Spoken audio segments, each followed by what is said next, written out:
For me, it was a bit of an emotional time. Essentially, I was homeless living in his car. And he walked in and he said, "Hey man, did you know this was a franchise?" I didn't know. And he said, "Hey, we could own one of these one day." And I was like, "I'm just trying to make rent, dude." Like, you know. I just saw the opportunity to try to be the one, right? Let's bet on each other. Let's bet on ourselves. Let's be the one. Let's make it happen. Day before Austin's birthday, our father passed away. He was our best friend. I cried for 6 hours straight, nonstop. And then I heard his voice say, "Okay, this is what I prepared you for. Get up and go to work." And we went to work the next day. When we bought the business, immediately in the first month, things are turning around. I called Austin and I said, "You said we could own one. We can own one. Come home, let's do this together." Welcome back to Hunks Talking Junk podcast, where we're talking all things leadership, branding, and culture. We've got a great duo here that we're going to be talking to about an incredible journey from starting out on the trucks to the American dream of business ownership. And not only that, they're brothers by blood. We've got Austin and Adrian Thomas. Welcome, guys. Appreciate you doing this. Thank you for having us. Thank you. All right. So, like, when we talk about building leaders in our organization, you know, I always try to make the caveat that it doesn't mean everybody moves up. It means you're going to become the very best you can. If opportunities present themselves, we will identify those opportunities for you, or you will identify that opportunity to take advantage of. But I always use the minor leagues to the major league analogy. You know, you got to be the best of the minor leagues, and there's got to be an opening in the majors. And so for those that don't know that are listening, you guys started out in college as college hunks on the truck, wingmen to captains, almost semi-parallel paths to managers, to then ultimately you were managing the Tampa location. You became a franchise business coach for our entire organization, and then went on to become a franchise owner and bring your brother into the organization as well. Did I get that right? I know I probably skipped over a lot. And all that happened over the span of how many years? About 9 years. 9 years. Yes, sir. Okay, so we always like to say, you know, people say this younger generation is impatient and you know, they want everything immediate gratification, but you guys built through, and 9 years is honestly quite fast in a lot of examples of somebody starting at the front lines to now, you know, being in business ownership. So I don't want to do any more of the talking. Talk about when you first started in college. Who heard about the opportunity first? Who brought the other one in? And you know, what those early days were like on the truck. And what did you view this as, like just a quick stop to make a paycheck? Well, you know, I can start off with that one. You know, when we moved down to Tampa, we came down to attend the University of Tampa, and we loved Florida so much. We looked at each other and we said, "Hey, we're moving to Florida." And so, you know, we didn't tell our parents, but when we came back... You guys moved down from where? From Columbus, Ohio. Okay. Yeah, so just why you own the franchise up there. Absolutely, now it all makes sense. Absolutely. And that was the full circle moment. But we came down to Tampa to go to school, loved Florida, but we knew, hey, if you're going to move down here full time, we got to get better paying jobs. And so it was just by chance one day that we were walking through the student union. We saw... It was actually an individual who's still here, but he was interviewing. We said, "Hey, we're looking for jobs," and it was just that simple. I didn't even tell him he was my brother. I said, I got a friend. I have a friend. I have a friend who needs a job as well. And then by that next day, we were wingmen, and that's where it started. And you can talk about. Yeah, it was. To be honest with you, for me, it was a bit of an emotional time. You know, I was going through some things, and I don't want to take too much time on that, but essentially I was homeless living in his car at the time. So, you know, as the big brother of the two, any trials and tribulations you go through at that moment, I felt like as a big brother, if it's going to be that, he should be in my car. I should be taking care of him, protecting him, things of that nature. And, you know, I didn't have a car at the time. And so, I think what really drew me to the brand, and I think what has kept us here this long, is I was very transparent in the interview process. I told them exactly what I was going through, more so as a means to say, hey, I might be 5 minutes late one day because I'm catching the bus or trying to ride a bike, or my brother might be dropping me off, you know, running to class. But you guys still gave me a shot right out of the gates. And, you know, fast forward 9 years later, we're here now. So. That's incredible. I mean, what an incredible. I don't think I knew that, or maybe you had told me that at some point, but that's just incredible. Thank you. And to you know, have the resolve to come work here. And what were those days like on the truck? Were you guys in the truck together in those early days? Were they pairing you up as teammates, or were everybody said we want to work with the brothers, and so that was, you know, that was an honor. It's just like a high draft pick, right? You want people to want you.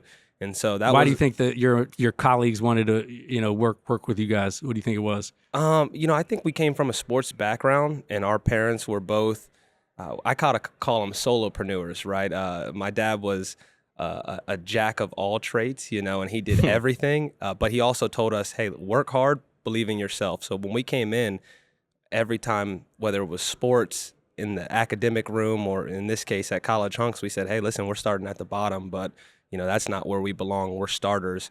And so we just gave it everything we had. And I think people just appreciated the tenacity that we just wanted to learn.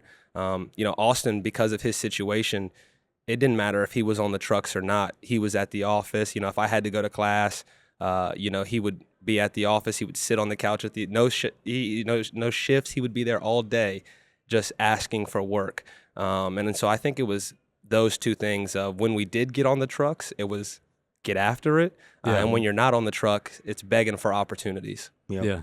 And I think to add on to that from a combination standpoint, how we work together, I think we balance each other out very well. There's a lot of people that will somewhat advise you to maybe you shouldn't go into business with your family and things of that nature. But I think we are definitely the yin to each other's yang. Yeah. And there's a lot of balance, right? He's kind of a little bit more of the analytical black and white type thinker. I'm definitely a little bit more of the passion, the gray area.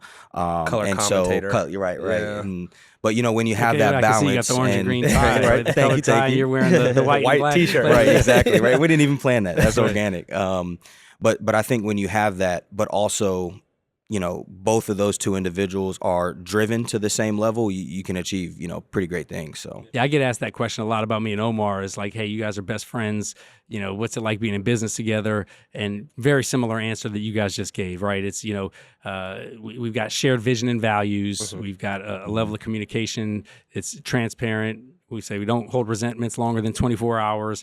If it's a fight, whether it's an argument or a fist fight in some cases, Yep. we're going to keep Yep. getting back to the program, and we trust each other. And that's Yeah. at the end of the day, something is very, very difficult to replace Yep. in any relationship.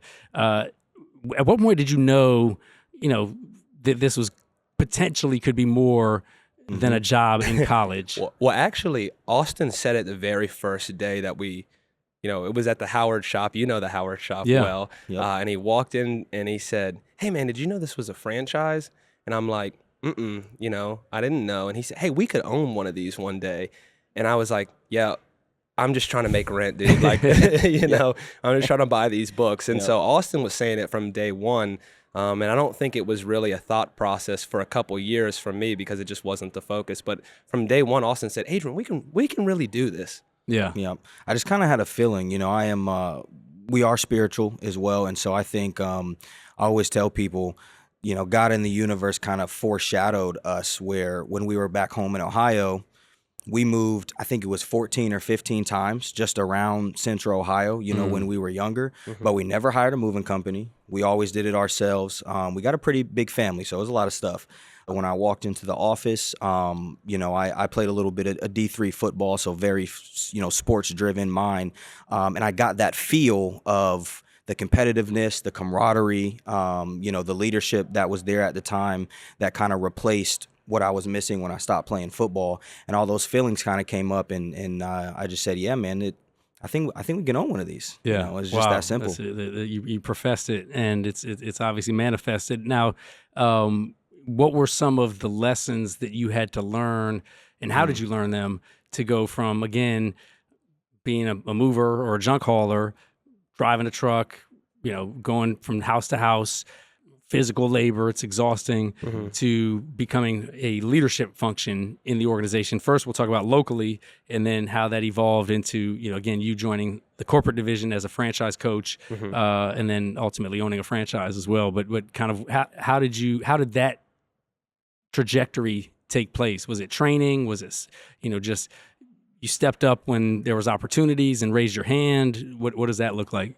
I think definitely it starts with being able to recognize the opportunities and taking those. And I think the level of sacrifice at the beginning of a journey like that is greater than what most people realize and are more than likely willing to put in. And so I think given the low that I was at, there wasn't really much else that I was sacrificing. And so I had a lot of time to be able to give to what does my life look like if I just put, my energy and effort towards that area. And then before I pass it to you, kind of as we grew and started gaining traction and things like that, I think it was the idea of us trying to create heroic processes versus heroic people. I think that we, to a certain extent, not to toot our horn too much, were a lot of heroic efforts on our parts individually, like said sacrifice of time and energy and things like that. But that's not necessarily scalable at the level at which you have created the vision for us, right? So being able to say, okay, how do we go from, a mom and pop, if you will, to something that is scalable and high class? And I think hearing those phrases of, okay, how do we go from heroic people to heroic processes was something that intrigued me. Did you guys ever feel like you were competing for leadership, management? You were working at the same location, the same operation. I don't think it was competing for leadership because, at a time, Austin had stepped away from school and stepped into full-time leadership with College Hunks, and I was still full-time in school. For me, the thing that was the most challenging was balancing a full-time course load with full-time work, along with I was the president of my fraternity at the time. And I still wanted to have a social life, right? And so, when you go to college, they kind of say you can have fun, you can get good grades, you can make great relationships, but it's kind of hard to do. And there's some other stuff that they say in there. But for me, one of the toughest things was, how do I balance? I need the full-time course load. I need the money to make sure that we're, survive. But I need community, and community is important. So I don't think there was ever I need to be the leader. I mean, quite frankly, he was always, as an older brother, I always looked at him as, the leader. So I don't think I've ever heard him say that, by the way. Makes me feel good. Well, I'm Breaking always, news I right think here on to be a Hunks great Talk. leader, you have to learn how to follow. I had a lot of good examples. Austin was one. Our father was one. But I think trust was the foundation. Yes, there's a healthy competition. Hey, we both want to be number one. But it was all in love. It wasn't, And so who became manager? I don't recall the story. Yep. So, quick timeline was we got in, initial wingman position, both became captains about 3 months into it. And then I had the first opportunity to become the operations manager about 6 months into it. Then about a month or so after that, maybe 2 weeks or so, he became the weekend manager. So we kind of tag teamed it that way and, kind of took off from there that way. That's right. That's right. right. I'd love to just kind of rephrase it for the podcast just quickly. But, when we started, we both started at the same time. Austin, shortly after becoming a captain, he was the captain first. Then I became a captain. He became a full-time manager. Then I became a weekend manager. And then I failed horribly. So I had to, 19 years old, it was a learning lesson to try to lead a lot of older people. And so Austin stayed in that role. I went back down to captain because I needed to manage work, course loads, things like that.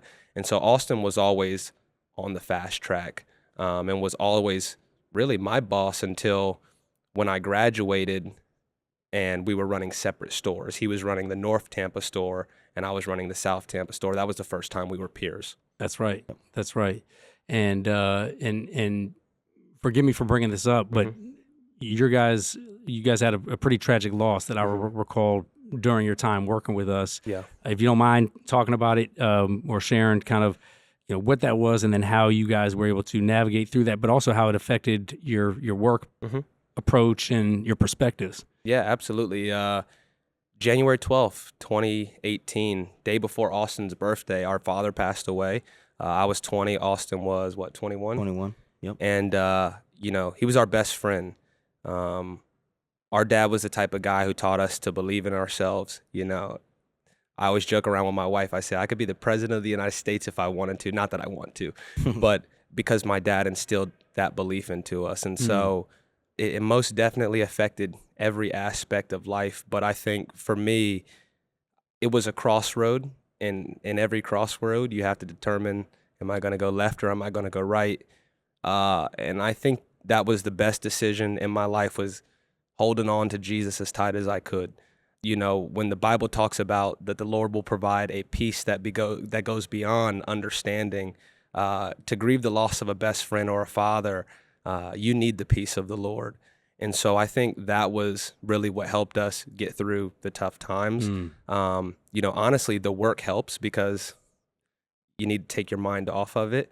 And our dad taught us to work. And so I think it was having each other, having a strong support system.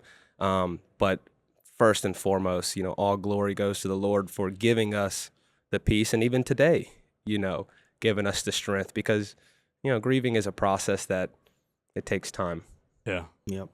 I think for me, it was a little different given that I was his oldest, his firstborn.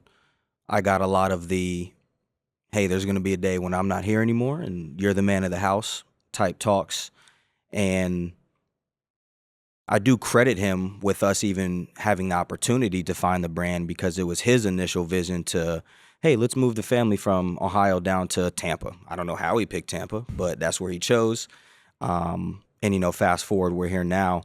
And I think when he passed, it gave me, almost in a weird way, it gave me permission to go all in. Not that I was like reserved or not putting my 100% effort, but all those talks and conversations of, hey, you're going to be the man of the house one day, was right at my feet now. And I just saw the opportunity to try to be the one, right? Tommy Mello talked about, showed that video yesterday, that was really impactful for me, of trying to be the one for our family. And it was just go time at that point. I just literally, I cried for 6 hours straight, nonstop. And then I heard his voice say, okay, this is what I prepared you for. Get up and go to work. And we went to work the next day. Thank you guys for sharing that. That's powerful and powerful perspective from both of you guys. So appreciate your vulnerability there. And so talk about some of the leadership lessons that you had to fast track. You're growing through college. You take on sort of head of the household for your family. You're managing a location. You're getting ready to graduate. When does it, you said from the early days that you wanted to own the business, but like, as we talked about, it's been a long journey to get there. What skills did you have to develop to be able to feel like you would be able to run a business? Like, what were some of the, whether it's technical or soft skills, that you felt like learning on the fly or learning through the systems or training that you developed through working in the business? Well, I think for me, it was a really interesting time, because when you go to college, everything is theory. And then in the workforce, it's application. Yeah. And so for me, my timeline was really interesting, of when I was a freshman in college and I was, a wingman. And then, my second semester, I was a captain. Well, by the time I stepped into the management position is when I started to get into my business course load. I was an entrepreneurship major. I knew that I wanted to work for myself. I just didn't know what that was going to look like.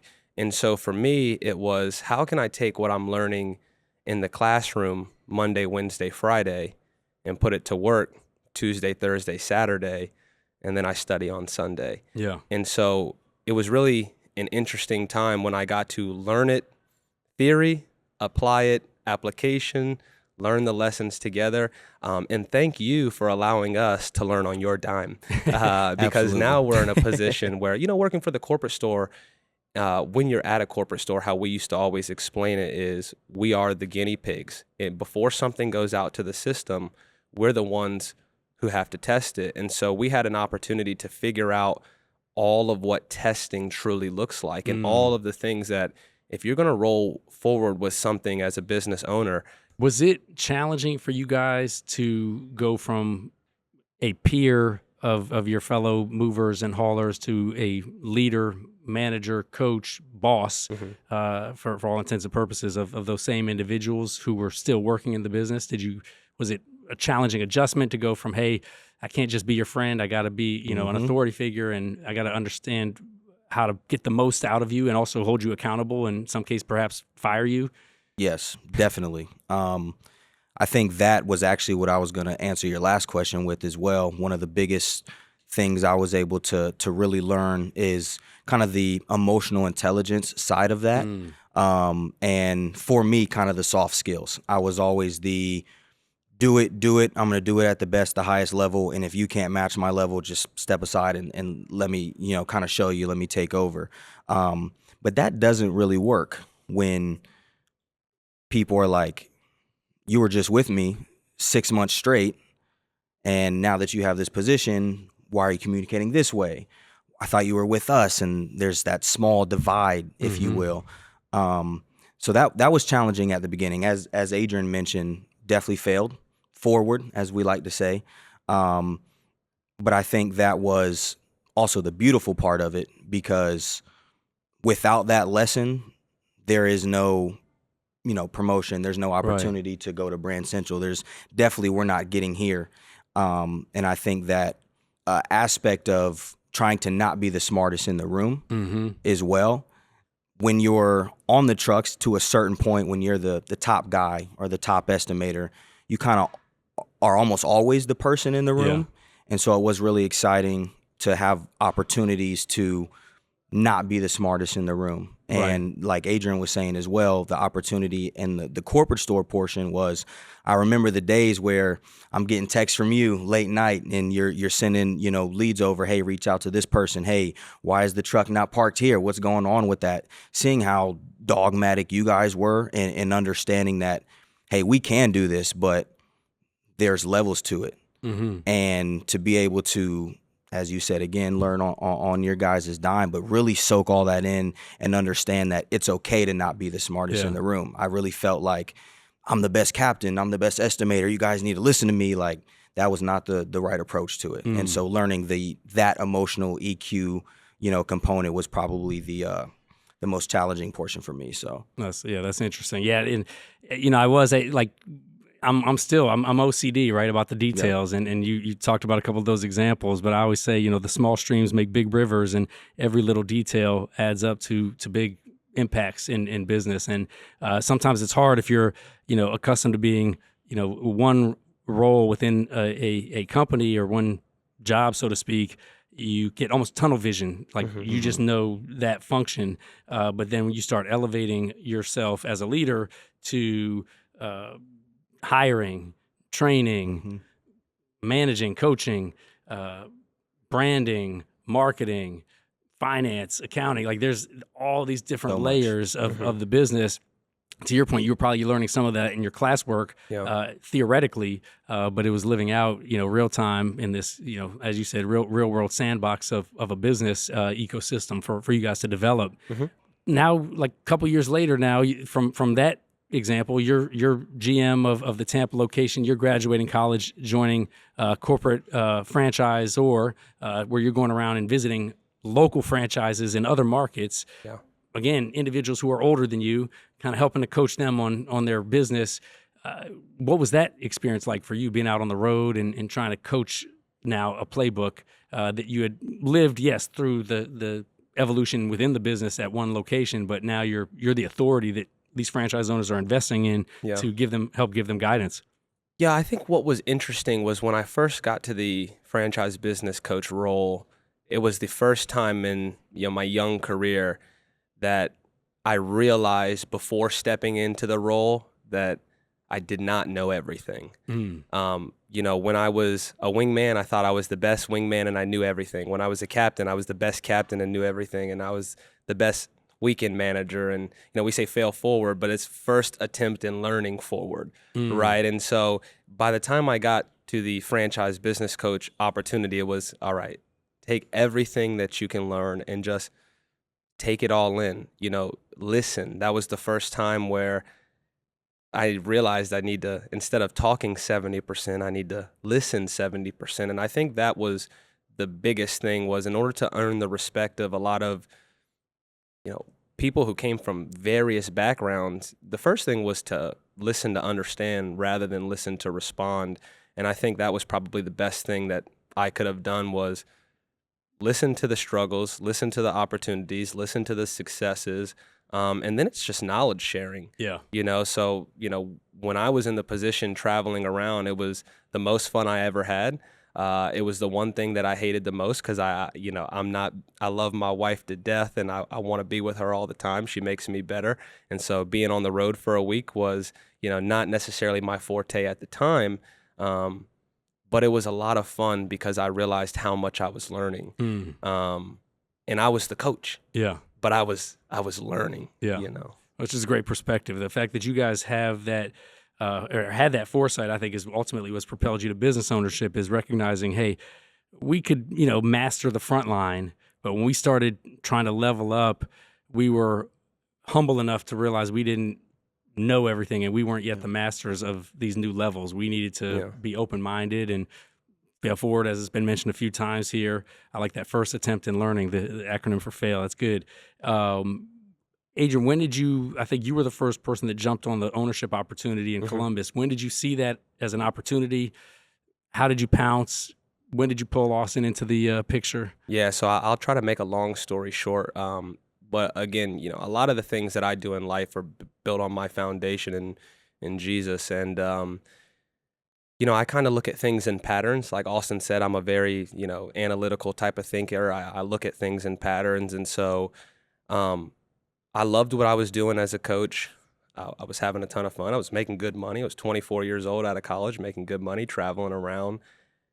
And a lot of the coaches, I was working with locations that were either newer, like transition ownership.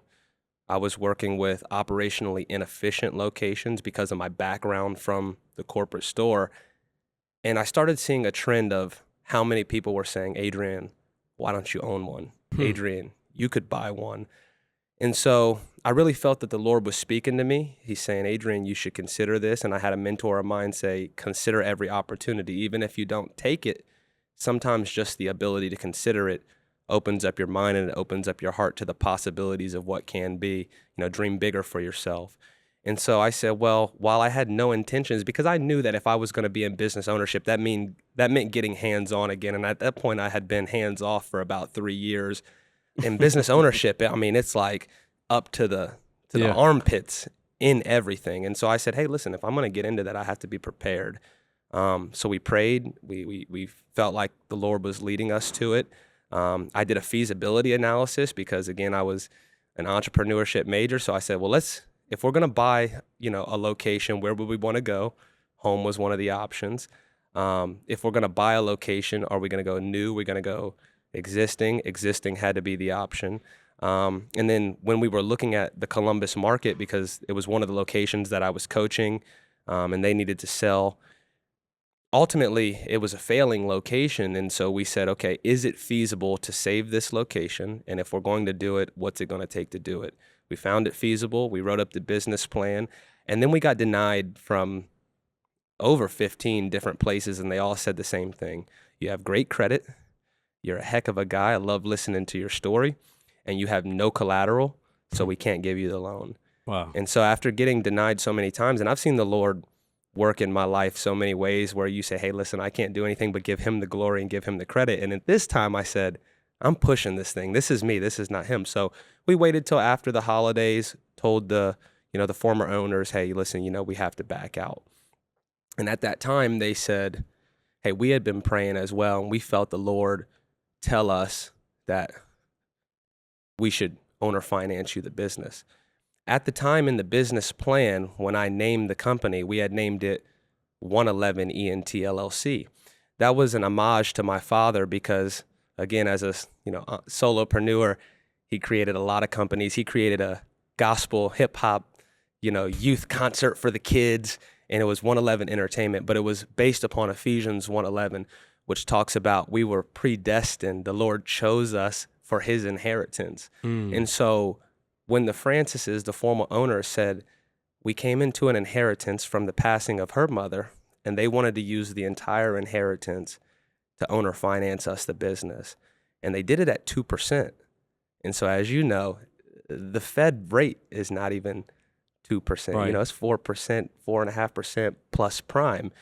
And so we felt like, man, Lord, we need to pray on this because you just told us no, and now you're giving this. Is this a blessing or is this temptation? Mm. And my wife, we prayed, we fasted. I felt like I got my confirmation. It took her about 7 days longer, but she said, I felt the Lord tell me, if it's about money, this business will fail.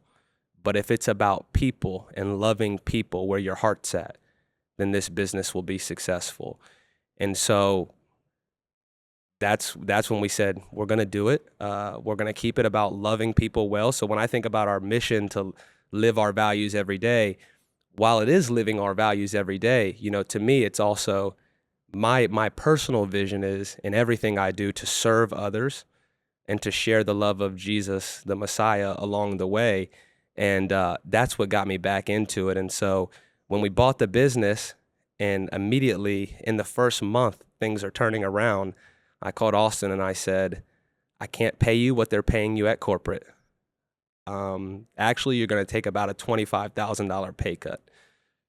But I can deal you some ownership and sweat equity. You said we could own one. We can own one. Come home, let's do this together. We can't afford you right now, but I'd rather us figure it out now than look back in hindsight and saying, I wish we did it a year or two earlier. So he went and talked to his wife, and 3 months after being in business, he relocated to Columbus, and next month we'll hit our 3-year in business. So. Wow. That's absolutely incredible. Incredible. Congratulations. Thank you. It's been a beautiful process, and as I'm tearing up, just really thinking about and putting in perspective what it took to get here. I'll just say in general, it wasn't easy, but knowing all of the domino effects that had to happen for us to literally just be sitting here to talk to you right now, all the way back to 21 years ago now when you guys decided to start your dream, to every domino effect that has happened up until this point, and back to the verse of 111, I know we were meant to be successful. It was written for us to be sitting here, for us to be a part of this brand, for this brand to help us change our lives. And that's why I told him, I can't afford that $25,000 cut. I had a new baby on the way, just got engaged. My wife's from Florida, so she never even seen snow before. So trying to get her to go up was she took a bet on me. We bet on each other. But I said, all of these dominoes, it was meant to happen. So let's do it. Let's bet on each other. Let's bet on ourselves. Let's be the one, and let's make it happen. And like he said, we had that conversation in May of that year, and I was up there in June, and now we're here. Wow. I appreciate you guys and Adrian being so forthcoming with your faith story is also impressive, and how that's played a role in both your guys' success. You mentioned be the one. It just occurred to me, 111, it's 1-1, and your dad won. So you got the 3 1s there for that Tommy Mello talk we heard yesterday. What advice would you give your younger self, but then also there's 3,000 Austin and Adrians across the country working at college hunks, let alone working at, other frontline employees, hundreds of millions, or I should say, tens of millions of young men and women in frontline entry-level roles. I think, some might say you guys are an embodiment of the American dream, had to have started at the front lines, worked your way up. But it's also, some might say that's the equivalent of, making it to the NBA draft, right? Like not everybody who plays college basketball is going to make it to the pros. You guys are very few who have made it. And I think, from my perspective, you guys are just getting started in a lot of ways. But what advice would you give to the other Austins and Adrians that are looking up to you and saying, that could be me? What is tactically, technically, what do they have to get EQ wise? What do they have to develop? What capacity do they have to tap into? Because not everybody's going to be able to do it. Quite frankly, there's a mental component to it, and then there's just a pure capacity component to it. How would you guys look at that? There's a phrase, I don't know who taught it to me, but they always said in life you have to extend your wick. Mm. And, we're all like a stick of dynamite. And you have to extend your wick day in, day out. That's my 1% better every day. That's the continual improvement. And they're really always, the way I say is there's no there. You know, Mhm. you're not just reaching to reach someplace and say, I made it. It's, you're going to continue to extend the wick. I've never heard that phrase, but I'm going to use it now.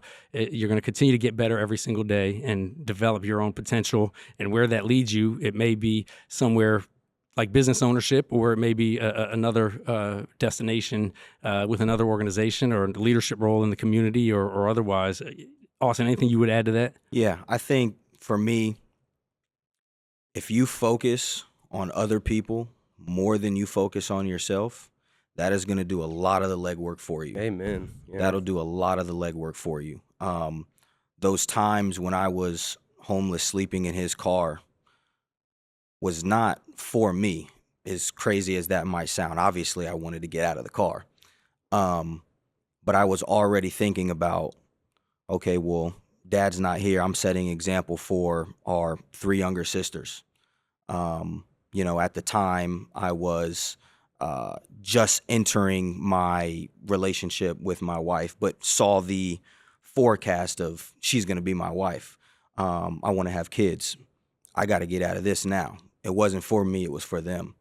Really taking on the mentality of the trust and care for our clients and realizing that it's not just a tongue-in-cheek statistic when we say moving is the 3rd most stressful event in someone's life. As when we were younger, moving around 14 times and dealing with that as a kid, it is extremely stressful.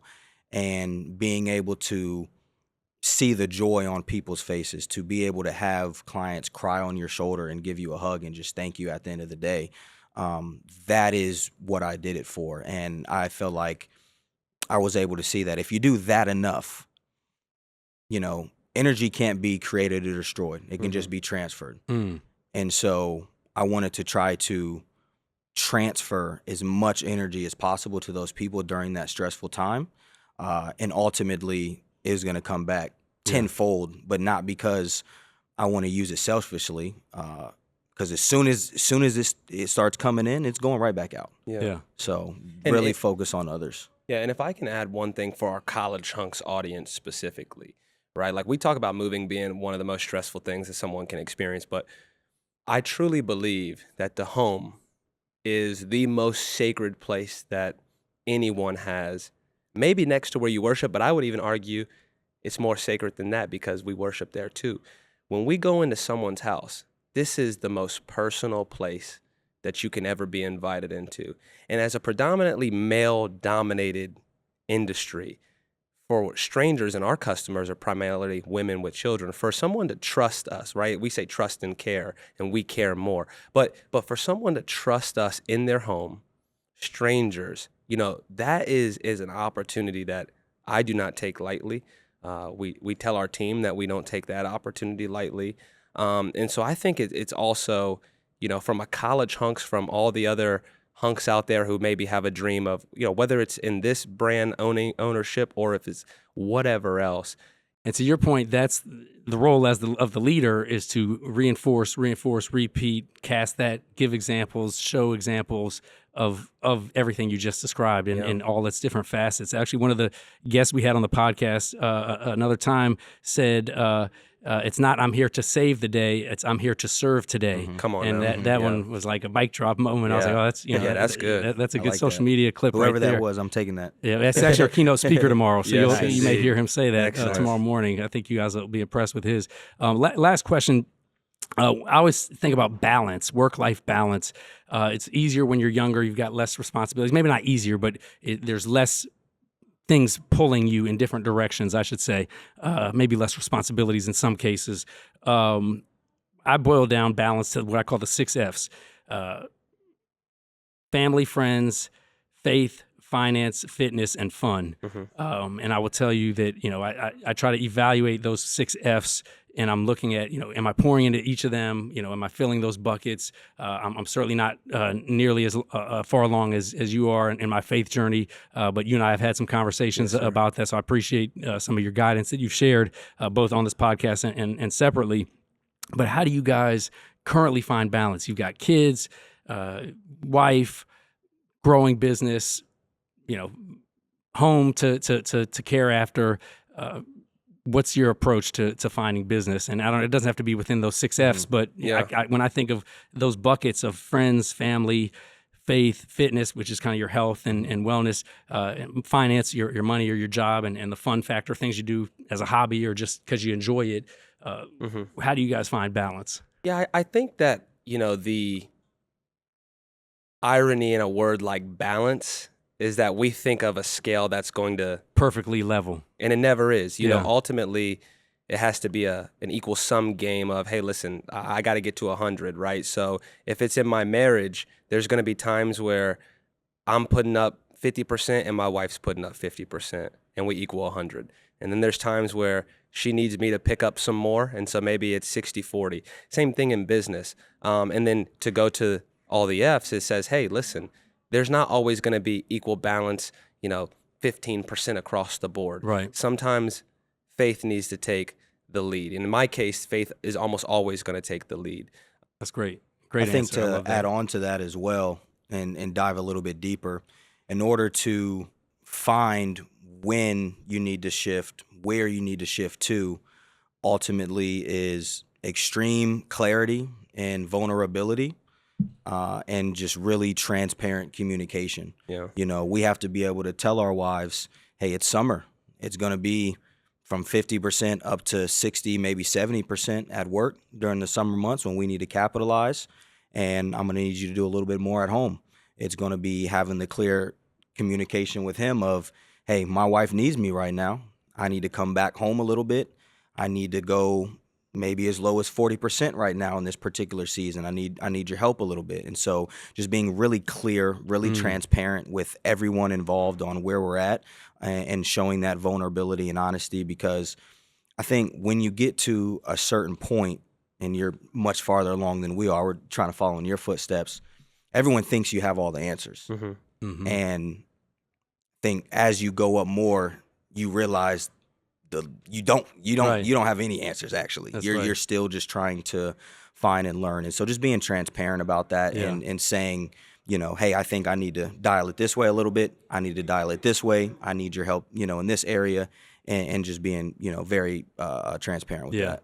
Yeah, I think the piece that I always look back on, and we're all on our own journey, so it's one of the things I think we fall into the trap of is comparison. And I know that wasn't what you were doing, but I've found in my case, especially with social media, it's so easy to get spun up in comparing yourself to what other people are doing or what it looks like other people are doing.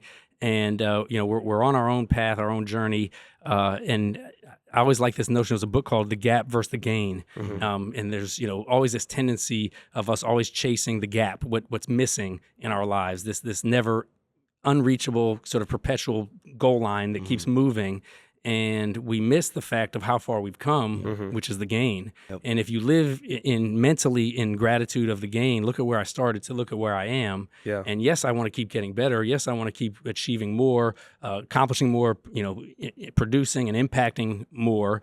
But I'm doing it from a place of abundance, not scarcity. Yeah. And then you're able to do it much more clear-minded, with much more energy and enthusiasm, as opposed to, from a place of fear or angst or worry or, missing out. So, well, listen, we're coming up on time, but you guys have been absolutely phenomenal, vulnerable beyond, which is an incredible testament of leadership. You guys are, well mature beyond your years, but the journey to have started out on the trucks in college, Austin, forgive me for saying, you shared that you were homeless, living out of your brother's car, to now being business partners in a thriving business franchise organization that's impacting lives. I mean, there's gonna be a movie made about this. It's incredible. So, and you guys know I like to make movies. So when we get to the documentary piece, we can do that. I do have one gift because Adrian, you shared with me a children's Bible for my kids, graciously to, spread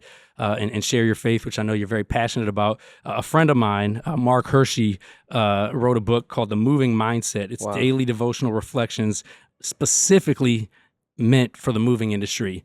He runs a big business up in Canada. I've shared this with a few of our franchise owners that I know are very passionate about their faith as well. So I want to share this with you guys, bring that back to so much. Columbus. Yes, indeed. And Absolutely. each day is a specific excerpt that specifically then translates to what we're dealing with in this industry, whether it's low season in January or whether it's, ramping up staffing in May. So I'll be curious to hear your feedback if you get a chance to page through that. I really appreciate Absolutely. that. Thank you so much. Thank you, guys. Yes, indeed. Well, that was an awesome, action-packed, incredible episode of Hunks Talking Junk, leadership, branding, and culture. We got it all right there. And so be sure to stay tuned, share, subscribe, comment, and like so you can make sure to spread the value with others that are looking to elevate their leadership game and take things to the next level. Stay tuned.